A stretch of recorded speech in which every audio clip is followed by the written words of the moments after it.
നാട്ടിലുള്ള 80% ഏജൻസും first think ചെയ്യുന്നത് നിങ്ങളുടെ കയ്യിൽ നിന്ന് എങ്ങനെ പൈസ അടിച്ചു മാറ്റാമെന്നുള്ളതാണ്.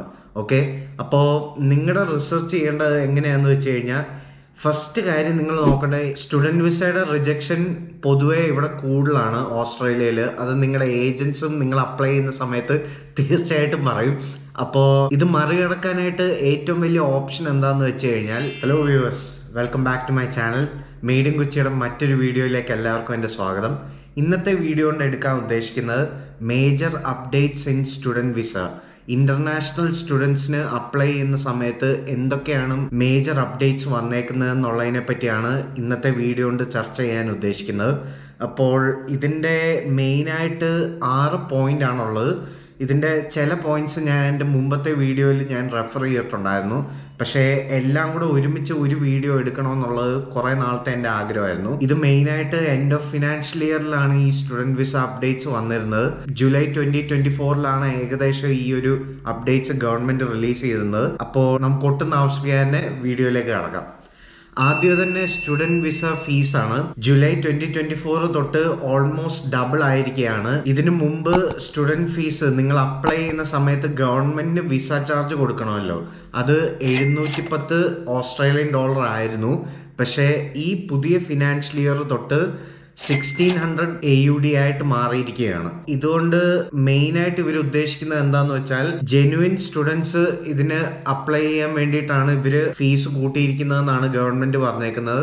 പിന്നെ ഇവരുടെ ഇമിഗ്രൻസ് വരുന്നതിന്റെ ഇന്റഗ്രിറ്റിയും കൂട്ടാനായിട്ടാണ് ഇവര് ഓൾമോസ്റ്റ് ഡബിൾ ആക്കിയിരിക്കുന്നതെന്നാണ് ഇവര് പറയുന്നത്. അടുത്ത വിസ അപ്ഡേറ്റ് എന്ന് പറയുന്നത് സ്റ്റുഡൻസിന് വേണ്ടിയിട്ടുള്ളതല്ല, എങ്കിലും ഞാൻ ഇതിനകത്ത് ആഡ് ചെയ്തിട്ടുണ്ട്. എംപ്ലോയർ സ്പോൺസേർഡ് വിസയെ പറ്റിയിട്ടാണ്. അപ്പോൾ എംപ്ലോയർ സ്പോൺസേർഡ് വിസ നേരത്തെ നമുക്ക് അപ്ലൈ ചെയ്യണമെന്നുണ്ടായിരുന്നെങ്കിൽ നമ്മുടെ ആവറേജ് സാലറി എന്ന് പറയുന്നത് വെറും $53,100 മതിയായിരുന്നു. പക്ഷേ ഈ ഫിനാൻഷ്യൽ ഇയർ തൊട്ട് അത് $73,150 AUD ആയിട്ട് മാറിയിട്ടുണ്ട്. അപ്പോൾ ഏകദേശം $20,000 എക്സ്ട്രാ നമ്മൾ ഏൺ ചെയ്യുകയാണെങ്കിൽ മാത്രം നമുക്ക് എംപ്ലോയർ സ്പോൺസേർഡ് വിസയ്ക്ക് അപ്ലൈ ചെയ്യാൻ പറ്റുള്ളൂ. അത് ഭയങ്കര വലിയൊരു ഷിഫ്റ്റ് ആണ്. കാരണം $20,000 എന്ന് പറഞ്ഞാൽ നമ്മുടെ നാട്ടിലെ ഏകദേശം 10 ലക്ഷം രൂപയാണ്. അപ്പോൾ ഒരു വർഷം 10 ലക്ഷം രൂപ കൂടുതൽ നമ്മൾ ഏൺ ചെയ്യണമെന്ന് പറയുന്നത് ഭയങ്കര അധികം സിഗ്നിഫിക്കൻ്റ് ആണ്. മൂന്നാമത്തെ സ്റ്റുഡൻറ്റ് വിസ അപ്ഡേറ്റ് എന്ന് പറയുന്നത് പോസ്റ്റ് സ്റ്റഡി വർക്ക് വിസയെ പറ്റിയിട്ടാണ്. നമ്മൾ സ്റ്റുഡൻറ്റ് വിസയ്ക്ക് പഠിക്കാൻ വരുന്ന ഒരു വ്യക്തിയാണെന്നുണ്ടെങ്കിൽ, മാസ്റ്റേഴ്സ് അഥവാ ബാച്ചിലേഴ്സ് ഡിഗ്രി ചെയ്യാൻ വരുന്നെന്നുണ്ടെങ്കിൽ, സ്റ്റുഡൻറ്റ് വിസയ്ക്ക് ശേഷം നമുക്ക് പോസ്റ്റ് സ്റ്റഡി അല്ലെങ്കിൽ വർക്ക് വിസ ഇത്ര കാലാവധിക്ക് കിട്ടുമായിരുന്നു. അപ്പൊ മുന്നത്തെ ഫിനാൻഷ്യൽ ഇയറിൽ കോവിഡിന് ശേഷം എങ്ങനെയാ വന്നതെന്ന് വെച്ചിരുന്നാൽ, മാസ്റ്റേഴ്സ് പഠിക്കാൻ വേണ്ടിയിട്ടാണ് വന്നിരുന്നെങ്കിൽ നമുക്ക് 5 വർഷവും, പിന്നെ ബാച്ചിലേഴ്സ് പഠിക്കാൻ വേണ്ടിയിട്ടാണ് വന്നിരുന്നെങ്കിൽ നമുക്ക് 3 വർഷവും പോസ്റ്റ് സ്റ്റഡി വർക്ക് വിസ കിട്ടുമായിരുന്നു. പക്ഷേ ഈ ഫിനാൻഷ്യൽ ഇയർ തൊട്ട് 5 ഇയേഴ്സ് എന്നുള്ളത് 3 ഇയേഴ്സിലേക്ക് മാറ്റി മാസ്റ്റേഴ്സ് വിസയ്ക്ക്. ബാച്ചിലേഴ്സിന് 3 ഇയേഴ്സ് എന്നുള്ളത് 2 ഇയേഴ്സിലേക്ക് കുറച്ചിരിക്കുകയാണ്. ഇതിൻ്റെ ചലഞ്ചിങ് ആയിട്ടുള്ള പാർട്ട് എന്താന്ന് വെച്ച് കഴിഞ്ഞാൽ, നേരത്തെ നിങ്ങൾക്ക് മാസ്റ്റേഴ്സ് പഠിക്കാൻ വന്നിട്ടുള്ള ഒരു വ്യക്തിയായിരുന്നുണ്ടെങ്കിൽ നിങ്ങൾക്ക് 5 വർഷം നിങ്ങൾക്ക് ടൈം ഉണ്ടായിരുന്നു നിങ്ങൾക്ക് ജോലി കണ്ടുപിടിക്കാനും PR കിട്ടാനുമായിട്ടുള്ളത്. അത് വെറും 3 വർഷത്തേക്ക് മാറിയിരിക്കുകയാണ്. അപ്പോൾ അത് ഇച്ചിരി ചലഞ്ചിങ് ആണ്. മാത്രമല്ല, നമ്മൾ സ്റ്റുഡൻറ്റ് വിസയ്ക്ക് അപ്ലൈ ചെയ്യുന്ന സമയത്ത് മാക്സിമം നമ്മുടെ മണീസ് വേർത്ത് ആണ്. നമ്മൾ കൊടുക്കുന്ന കാശിന് മാക്സിമം മുതൽ കിട്ടുക എന്നുള്ളതായിരുന്നു നേരത്തെ. നമുക്ക് കൂടുതൽ വർഷം വർക്ക് ചെയ്യാമെന്ന് വെച്ച് കഴിഞ്ഞാൽ നമ്മുടെ ഫീസ് നമുക്ക് കൂടുതൽ കവർ ചെയ്യാൻ പറ്റിയേനെ. ഇനി പോകും തോറും അങ്ങനത്തെ കാര്യങ്ങൾ കവർ ചെയ്യാനായിട്ട് ഇച്ചിരി ബുദ്ധിമുട്ടായിരിക്കും. അടുത്ത സ്റ്റുഡൻറ്റ് വിസ അപ്ഡേറ്റ് എന്ന് പറയുന്നത് നമ്മുടെ ഏജ് ആണ്. മാക്സിമം പോസ്റ്റ് സ്റ്റഡി വർക്ക് വിസയ്ക്ക് ഇവര് 35 ഇയേഴ്സ് ഓഫ് ഏജ് ആണ് ഇവർ വെച്ചിരിക്കുന്നത്. ഒരു ഉദാഹരണം പറയാന്നുണ്ടെങ്കിൽ, എനിക്ക് 35 വയസ്സുണ്ടെന്ന് വിചാരിച്ചോ. എനിക്ക് 35 വയസ്സില്ല കേട്ടോ. അപ്പോൾ 35 വയസ്സുള്ള സമയത്ത് ഞാൻ ഒരു സ്റ്റുഡൻറ്റ് വിസയ്ക്ക് അപ്ലൈ ചെയ്തു. 2 വർഷത്തെ കോഴ്സ് കഴിഞ്ഞിട്ട് പോസ്റ്റ് സ്റ്റഡി വർക്ക് വിസയ്ക്ക് ഞാൻ അപ്ലൈ ചെയ്യാന്നുണ്ടെങ്കിൽ എനിക്കത് കിട്ടത്തില്ല. കാരണം മാക്സിമം ക്യാപ്പ് ഇവർ വെച്ചിരിക്കുന്നത് 35 ഇയേഴ്സ് ഓഫ് ഏജ് ആണ്. അപ്പോൾ ആ ഒരു സാഹചര്യത്തിൽ അൺഫോർച്ചുനേറ്റ്ലി നിങ്ങൾ പോസ്റ്റ് സ്റ്റഡി വർക്ക് വിസയ്ക്ക് എലിജിബിൾ അല്ല. അപ്പോൾ അതും നിങ്ങളെ ബാധിക്കാനായിട്ട് സാധ്യതയുണ്ട്. 5ാമത്തെ സ്റ്റുഡൻറ്റ് വിസ അപ്ഡേറ്റ് എന്ന് പറയുന്നത് വിസ ഹോപ്പിംഗ് ആണ്.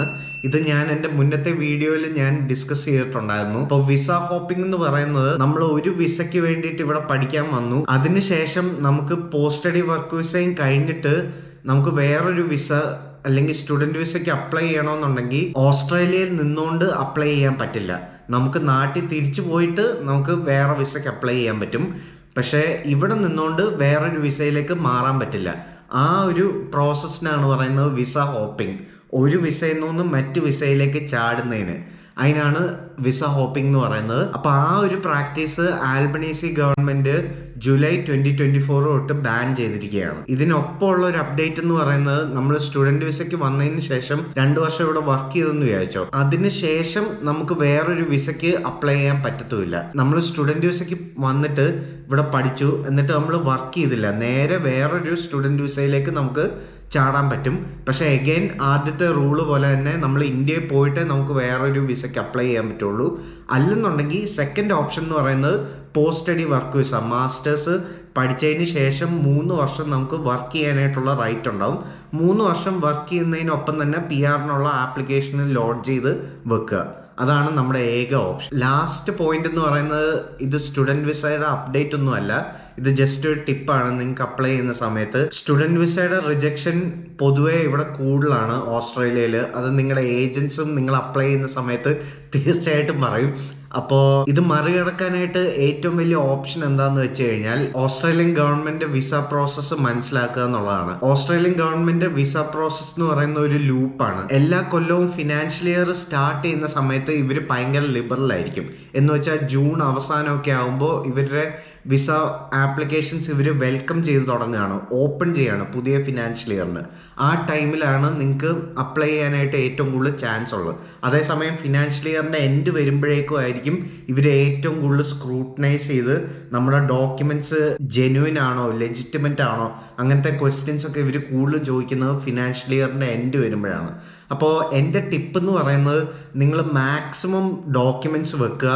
ഡോക്യുമെന്റ്സ് വെക്കുന്നത് തന്നെ ജെന്യുവൻ ആവുക. പരമാവധി ഫേക്ക് ആയിട്ടുള്ള ഡോക്യുമെന്റ്സ് വെക്കാണ്ടിരിക്കുക. കാരണം ഇവർ ഒരു തവണ നമ്മളെ പിടിച്ചു കഴിഞ്ഞാൽ പിന്നെ ബ്ലാക്ക് ലിസ്റ്റ് ചെയ്യും. ബ്ലാക്ക് ലിസ്റ്റ് ചെയ്ത് കഴിഞ്ഞാൽ പിന്നെ ഓസ്ട്രേലിയ എന്ന് പറയുന്ന ഒരു ഓപ്ഷൻ പോലും ആവാണ്ടാവും. അപ്പോൾ അഗൈൻ നിങ്ങൾ സ്റ്റഡിയുടെ ഇടയ്ക്ക് വല്ല ഗ്യാപ്സ് ഉണ്ടെന്നുണ്ടെങ്കിൽ മാക്സിമം അത് ഡോക്യുമെന്റ്സ് വെക്കുക. വല്ല ഇന്റേൺഷിപ്പ് ചെയ്തെന്നുള്ളത് കാണിക്കുക, അല്ലെങ്കിൽ സ്റ്റഡി ചെയ്തെന്ന് പറഞ്ഞ് കവർ ലെറ്ററിൽ വെക്കുക. അങ്ങനത്തെ കാര്യങ്ങളൊക്കെയാണ് നിങ്ങൾക്ക് ചെയ്യാൻ പറ്റുക. പിന്നെ എല്ലാ കാര്യങ്ങളും നിങ്ങളുടെ ഏജന്റിൽ ഡിപ്പെൻഡ് ചെയ്യാണ്ടിരിക്കാൻ നോക്കുക. നിങ്ങളുടെ ഏജന്റ് നിങ്ങളുടെ അടുത്ത് ഒരു കാര്യം പറയാന്നുണ്ടെങ്കിൽ അത് നിങ്ങളുടേതായ റിസർച്ചും ചെയ്യുക എന്നുള്ളതാണ് മെയിൻ കാര്യം. കുറെ ടൈം സ്പെൻഡ് ചെയ്യുക ഇതിനു വേണ്ടിയിട്ട്. നിങ്ങൾ ഒരു സബ് ക്ലാസ് 500 വിസയ്ക്ക് അപ്ലൈ ചെയ്യുന്നുണ്ടെങ്കിൽ നിങ്ങൾ അതിൻ്റെ സബ്ജക്ട് മാറ്റർ എക്സ്പേർട്ട് ആവണം. A to Z കാര്യങ്ങൾ ഇവരുടെ ഓസ്ട്രേലിയൻ വെബ്സൈറ്റിൽ തന്നെ കൊടുത്തിട്ടുണ്ട്. പിന്നെ എന്തുകൊണ്ട് നിങ്ങൾക്ക് നിങ്ങളുടേതായ രീതിയിൽ റിസർച്ച് ചെയ്തുകൂടാ? ഏജന്റ് ഫോൾസ് ആയിട്ടുള്ള ഒരു ഇൻഫർമേഷനാണ് തരുന്നതെന്നുണ്ടെങ്കിൽ നിങ്ങൾക്ക് അവരെ ഓൺ ദ സ്പോട്ട് പിടിക്കാൻ പറ്റും. നാട്ടിലുള്ള 80% ഏജൻസും ഫസ്റ്റ് തിങ്ക് ചെയ്യുന്നത് നിങ്ങളുടെ കയ്യിൽ നിന്ന് എങ്ങനെ പൈസ അടിച്ചു മാറ്റാമെന്നുള്ളതാണ്. ഓക്കെ, അപ്പോൾ നിങ്ങളുടെ റിസർച്ച് ചെയ്യേണ്ടത് എങ്ങനെയാണെന്ന് വെച്ച് കഴിഞ്ഞാൽ, ഫസ്റ്റ് കാര്യം നിങ്ങൾ നോക്കേണ്ടത് ഈ ഏജൻസി എത്ര നാളായി ഫങ്ഷണലായിട്ട്. മിനിമം ഒരു 5 to 10 ഇയേഴ്സേലും ആയിട്ടുണ്ടോ? പിന്നെ എത്ര റിജക്ഷൻസ് ആണ് ഇവർക്ക് വന്നേക്കുന്നത്? അങ്ങനത്തെ ക്വസ്റ്റ്യൻസ് ചോദിക്കണം ഇവരുടെ അടുത്ത്. ഇപ്പം ഞാനാണ് സ്റ്റുഡൻറ് വിസയ്ക്ക് അപ്ലൈ ചെയ്യുന്നതെന്നുണ്ടെങ്കിൽ ഞാൻ ആദ്യമേ തന്നെ ചോദിക്കും, ഞാൻ നിങ്ങളെ ഏജൻസി ത്രൂ അപ്ലൈ ചെയ്യുന്നതിൽ എനിക്ക് എന്ത് ബെനിഫിറ്റ് ആണ് കിട്ടുന്നത് എന്നുള്ളത്. അപ്പം ചില ഏജൻസീസ് ചില യൂണിവേഴ്സിറ്റീസായിട്ട് അഫിലിയേഷൻ ഉണ്ടാവും. അപ്പോൾ ഒരു 10 to 15% റീബേറ്റ് അഥവാ സ്കോളർഷിപ്പ് നമുക്ക് കിട്ടും. അങ്ങനത്തെ കാര്യങ്ങളൊക്കെ ചോദിച്ച് മേടിക്കാൻ നോക്കുക. നല്ല അക്കാഡമിക് റെക്കോർഡ് ഉള്ളവരാണെന്നുണ്ടെങ്കിലും തീർച്ചയായിട്ടും സ്കോളർഷിപ്പിന്റെ വെബ് പേജ് നോക്കുക. സ്കോളർഷിപ്പിന്റെ ഡീറ്റെയിൽസ് ഞാൻ എൻ്റെ ചാനലിൽ കൊടുത്തിട്ടുണ്ടായിരുന്നു. ഞാൻ അതിൻ്റെ വീഡിയോൻ്റെ ലിങ്ക് ഡിസ്ക്രിപ്ഷനിൽ കൊടുക്കാം. അപ്പോൾ അങ്ങനത്തെ കാര്യങ്ങളാണ് മെയിനായിട്ട് നിങ്ങൾ നോക്കേണ്ടത് സ്റ്റുഡൻറ് വിസയ്ക്ക് അപ്ലൈ ചെയ്യുന്ന സമയത്ത്. അപ്പോൾ എപ്പോഴത്തെയും പോലെ തന്നെ ഇന്നത്തെ വീഡിയോയും നിങ്ങൾക്ക് ഇൻഫോർമേറ്റീവ് ആയിരുന്നു എന്ന് വിശ്വസിക്കുന്നു. അടുത്തത് ഞാൻ ഏത് ടോപ്പിക്കിനെ പറ്റിയിട്ടാണ് വീഡിയോ എടുക്കേണ്ടതെന്നുള്ളത് തീർച്ചയായിട്ടും എൻ്റെ കമൻറ്റ് സെക്ഷനിൽ അറിയിക്കുക. അപ്പോൾ ഇനി ഇതുപോലത്തെ ഇൻഫോർമേറ്റീവ് വീഡിയോസ് ആയിട്ട് കണ്ടുപിട്ടട്ടെ എന്നുള്ള ശുഭാപ്തി വിശ്വാസത്തോടെ ഗുഡ് ബൈ.